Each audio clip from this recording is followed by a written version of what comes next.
A igreja é chamada a ser sempre a casa aberta do Pai. Um dos sinais concretos desta abertura é ter por todo lado igreja com as portas abertas.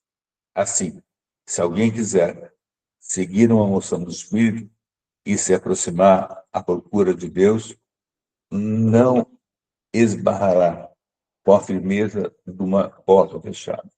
Mas há outras portas que também não se devem fechar. Todos podem participar de alguma forma na vida espiritual. Todos podem fazer parte da comunidade. E nem sequer as portas dos sacramentos se deveriam fechar por uma razão qualquer.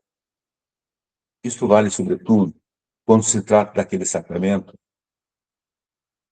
que é a porta, o batismo. A Eucaristia, embora constitua a plenitude da vida sacramental, não é um prêmio para os perfeitos, mas um remédio generoso e um alimento para os fracos. Esta convicção tem também consequências pastorais, que somos chamados a considerar com prudência e audácia. Muitas vezes, agimos como controladores da graça e não como facilitadores. Mas a igreja não é uma alfândega, é a casa paterna, onde há um lugar para todos, com a sua vida fadigosa. Se a igreja inteira assume esse dinamismo missionário, há de chegar a todos, sem exceção. Mas a quem deveria privilegiar? Quando se lê o Evangelho, encontramos uma orientação muito clara. Não tanto aos amigos e vizinhos ricos, mas sobretudo aos pobres e aos doentes, aqueles que muitas vezes são desprezados e aquecidos, aqueles que não têm com que te retribuir. Não devem subsistir dúvidas nem explicações que debilitem esta mensagem claríssima, hoje e sempre. Os pobres são destinatários privilegiados do Evangelho. A evangelização dirigida gratuitamente a eles é sinal do reino que Jesus veio fazer. Há que afirmar, sem rodeios, que existe um vínculo indissolúvel entre a nossa fé e os pobres. Não os deixemos jamais sozinhos. Saiamos para oferecer a todos a vida de Jesus Cristo.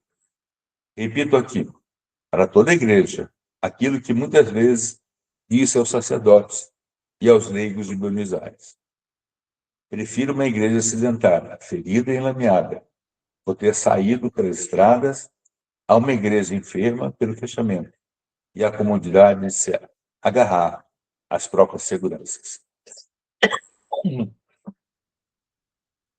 Não quero uma igreja preocupada com ser o centro e acabar presa num emaranhado de obsessões e procedimentos. Se alguma coisa nos deve santamente inquietar e preocupar na nossa consciência, é que haja tantos irmãos nossos que vivem sem a força e a luz e a consolação da amizade com o Espírito Santo, sem uma comunidade de fé que os acolha, sem um horizonte de sentido e de vida.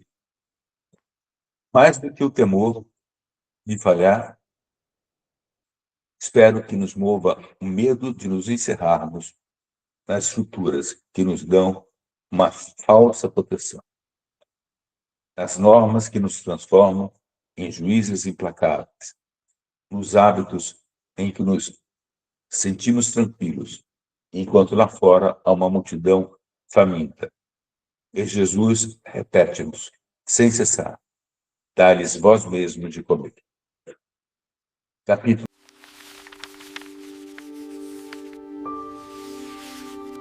Você está no Conteúdo Inaciano.